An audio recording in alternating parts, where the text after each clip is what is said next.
Ramirez letting his hands go and landing with hooks and lands in the head. Again, look at him put one. He's in trouble. Real trouble. Ramirez puts him down. Where he is right now. Ramirez back to the body again. That's a body shot that just buckled Mike Reed. Mike Reed in a lot of trouble.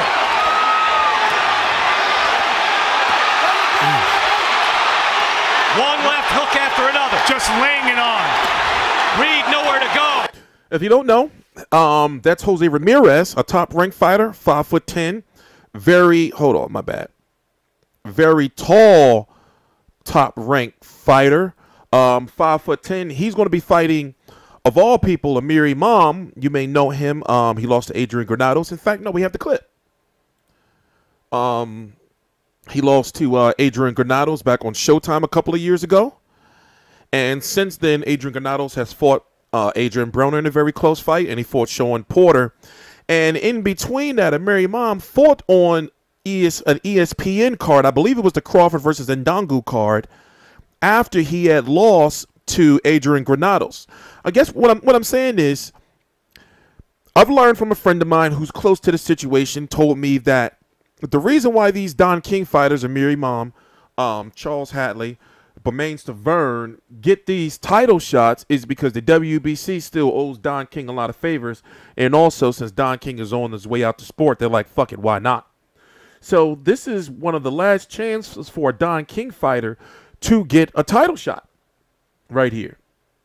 My thing is this. I picked these two clips, obviously, because this was Amir Imam's only loss. He's punching him dead in the back of the head. Obviously, this is Amir Imam's only loss. But also, you've seen that he doesn't do too well against pressure fighters. You see what I'm saying? He's hitting him right in the back of the head. It's crazy. So let's go look at it, and you'll see what I'm talking about. Right?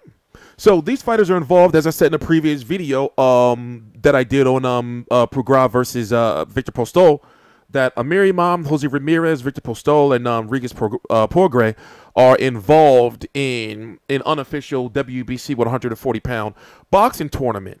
He's 21-1 with 18 KOs. Let's go full screen. I covered this fight. You can go back and watch my video with him versus... No way, he has fought. What am I talking about? I covered this fight between him and Johnny Garcia. And he's had this fight right here, which a lot of people are saying, how can he fight a guy that's 16-19, 26-23, and then 19-5, and then he gets a title shot? That's what I was talking about. I don't know why I forgot about these. I know I covered this fight. I don't know if I covered these fights right here. I don't remember. I do a lot of videos. Anyway, the point I'm trying to make is you have this fight, him versus Jose Ramirez, taking place on March the 17th in Madison Square Garden. I may go to that card. And you have Victor Postol versus Regis Prograis on March the 9th for the WBC interim.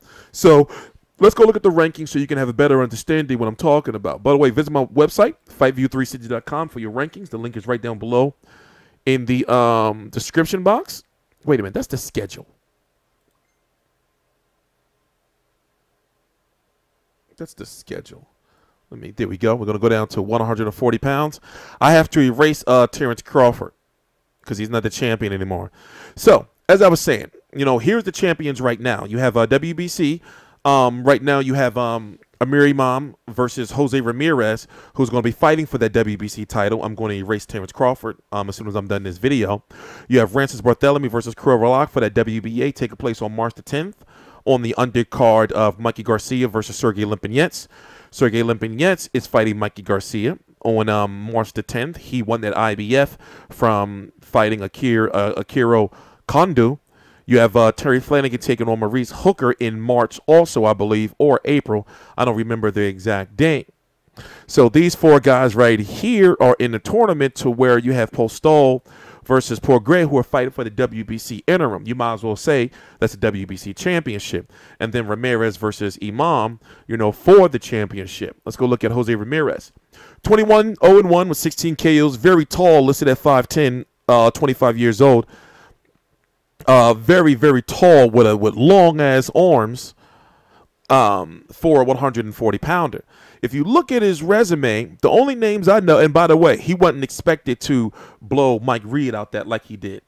So if you look at the resume, there's not too many names there. You got Manuel Perez. Yeah, I know Manny Perez. Yeah, I know that name. But for all the fights I watch, and I watch a lot of journeymen, a lot of these names I do not know. So it's safe to say that his biggest fight will be Amir Imam. But looking at the fact that he has to fight, that he fought Mike Reed, he fought Amir Imam, and he has to fight the winner of Prograis versus Postol, and then the winner of all of this I haven't talked about is Omar Figueroa and Adrian Broner have been ordered.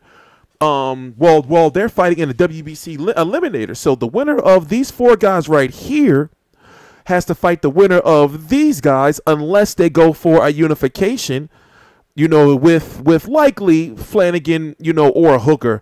I doubt, you know, since all these guys are ESPN top ranked guys and Don King, you know, I doubt, you know, that they would fight any of these guys. And also the Broner Figueroa, how is that going to work with the politics involved? Nonetheless, I'm hyped for the card. In fact, let me go look at the card right now and tell you who exactly is on there. I'm pretty sure Mike Conlon is on that card. Yeah, this is a very good card. Louisiana Grovestick is on that card. For the WBC, the interim WBC title. I got to do a video on that. You got Carlos, you got Jose Ramirez. Who else?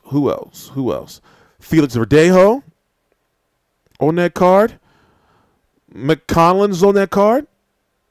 So, it's a good card. I'm TstreeT Controversy. This is TstreeT Controversy Live. I cover every single major fight live. And links to my social media right down below in the description box. And obviously, I'm going to be doing a post-fight video on this fight. Also, we are looking for help. If you're interested in helping out in any way, shape, or form, you can contact me with the info down in the description box. You can send an email. You can contact me on Facebook. You can visit our website. You know, you can go to the contact us or the about section, leave your name, you know, your email, you know, your work schedule, because these media events, you have to understand, take place in the daytime. And also you have to understand that you're going to be interacting with multi-million-dollar celebrities and athletes, you know, boxers, et cetera, et cetera. So you got to know how to act. But that'll be it. Please follow us on social media at FightView360 or TstreeT Controversy. I am TstreeT Controversy, and this is TstreeT Controversy Live. Please subscribe.